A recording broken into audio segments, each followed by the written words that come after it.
We just recently, through the Wood Energy South project, part of the role is I sort of go out and talk with large users about switching to wood fuels, and we normally do a pre-feasibility for them, look at the numbers and say, here's the opportunity for your business.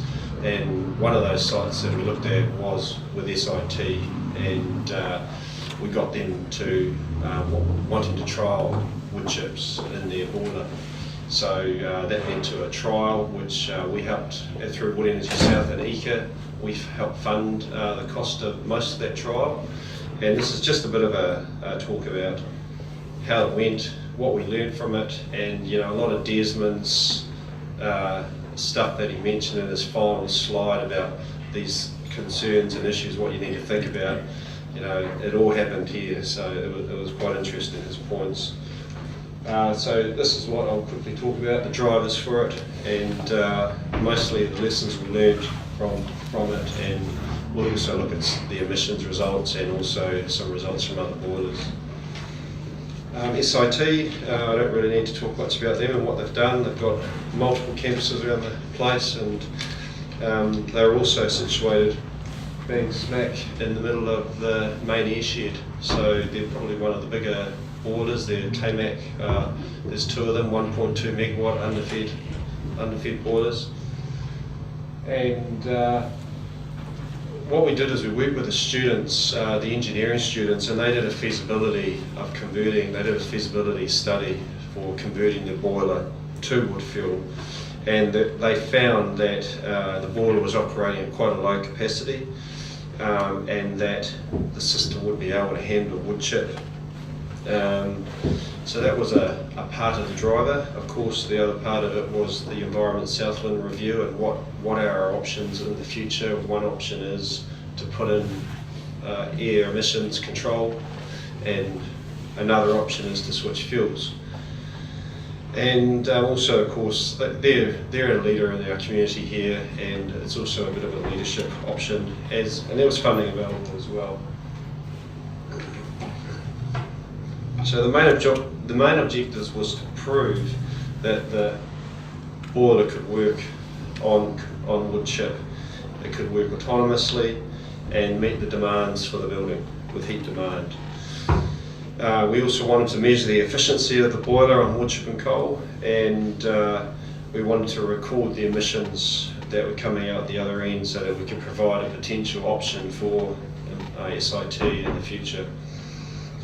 This is like a sort of air induction port on the side of the flue as it comes out of the back of the boiler, and we converted that and took that off, and that's where we fitted a port on that allowed Watercare to install their air emissions equipment.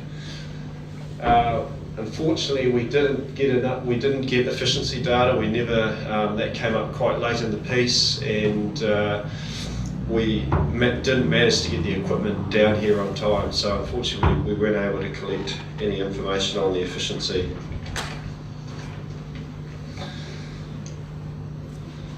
So we went through a bit of a process with SIT around converting their boilers, determining which boiler to switch to wood fuel. We had to empty out their bunkers, arrange for delivery of the wood chip, choosing a suitable wood chip for the boiler, and then tuning the boiler for wood chip as well. And at the end of that, returning it back to its coal settings and providing a report to SIT. So we chose the boiler. They're both identical boilers. They're not that old. We chose them based really on which had the least amount of fuel in it, and we just made that the default boiler. Emptied that boiler out as quickly as we could, and then we filled it up with wood chip from Niagara. And we went with the larger size reman chip, which is a 10% moisture, 10 to 12% moisture content fuel. And so we had one boiler operating on coal and one boiler operating on wood chip. The coal boiler, we took emissions off that and did our testing for that boiler, and then after that we switched over and we did our testing on the other boiler under wood chip. Now, this all happened in one day, so we're all finished and complete in one day. This is an air control setting under the grate. It's an over air and under air setting, and we had limited control on what we could do with that. The combustion characteristics for wood are much different to coal, so we were trying to shut off as much of that under air as possible. But we had limited control, and as Desmond pointed out again, we needed to feed this boiler with a lot more fuel. So we were fortunate there that they had controls on the boiler that allowed us to speed up the augers. So we increased the speed. We had a variable speed drive on there, and we increased that as much as we could. And even then, that still wasn't enough. We still couldn't get enough fuel into this boiler.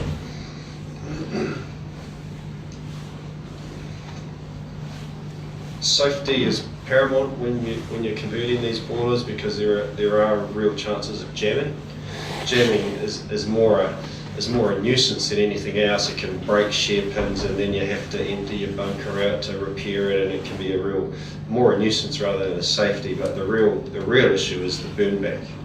The potential for burn back into the bunker, and so we put in place some measures around mitigation of that. We had a fire hose on site. We had small volume. We only put a test volume of wood chip in the bunker, and we made it that when the test was complete, that boiler would remain turned on until that fuel was dismissed and taken out of the boiler, because it didn't have any of the safety devices. But we did get a burn back. So, with all of those systems in place, we got a burn back into the bunker. Fortunately, it was a burn back that was contained to a small area, and it was a lesson learned that the fuel eventually made its way back into the bunker room, and we were lucky we didn't have any major fire or anything in there. Here are some of the results that we got from the boilers. Now, we weren't able to put enough fuel into the boiler, so we conducted the test under similar flue gas conditions, which then allowed us to say, well, if we added 25% more fuel in or 50% more fuel in, what would that do to the emissions? And these are our emissions results here. So definitely an improvement, but what I found quite interesting is how low the coal emissions were. It was a boiler that was operating it was hardly turning on. It was at a real low capacity, I guess.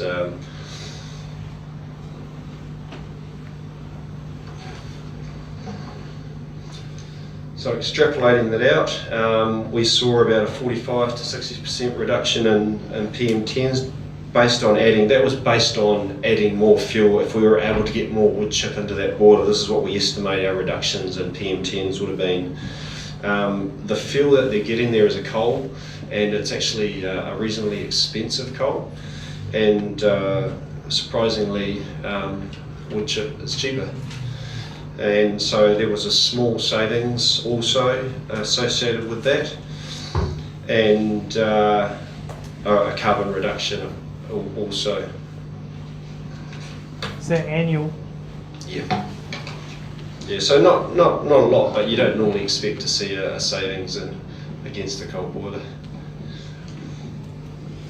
So the lessons we learned from it was the time required to tune the boiler for wood from coal to wood chip.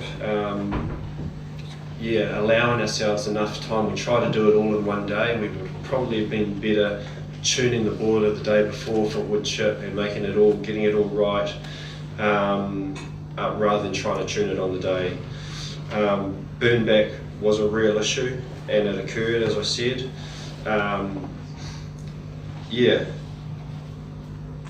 I guess part of that then was we also, as part of our business case, we looked at, well, what would we do as a safety feature for these boilers? Can we set up a configuration similar to a modern coal boiler with our rotary valve in there that can then feed into an underfed boiler? I can't see why you couldn't. It'll just be a cost. The configuration is nearly all there for doing that. You change the auger setup within the bunker so that you had a higher angle. You'd have the higher angle coming out of the bunker, and then this would still just feed into your underfed Tamac boiler. And then you'd have to do your controls to work it. Maybe that's an overkill. I don't know. But the minimum you'd need is your dosing to dump into your auger, and you'd also need your temperature alert for I guess alarming when that burn back is occurring. But it certainly was a lesson learned. This is an identical boiler, results from identical boiler up in Otago. They're now on wood chip. They've actually gone with a modern wood chip boiler. They took out their Tamac boilers, and these are their results from there. So they were getting PM10 reductions of 160 on coal and 80, about 50% reductions in their emissions there. So, and in this site here, we met our heat requirements, no problem. Our efficiency was as good as we would have expected, and this was a campus up there, and it fired away nicely on wood chip.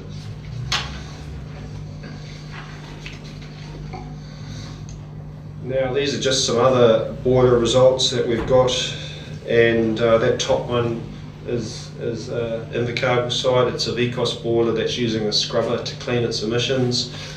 This is before and after, and the condensable component of their emissions is very, very low. Because they're scrubbing, they're capturing all of that, and you can do that with wood chip. And these are other mostly VCOS boilers, but we have got a modern wood boiler in there as well.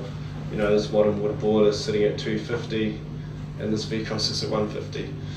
So it can be done, and these are some of the results of some of these VCOS boilers.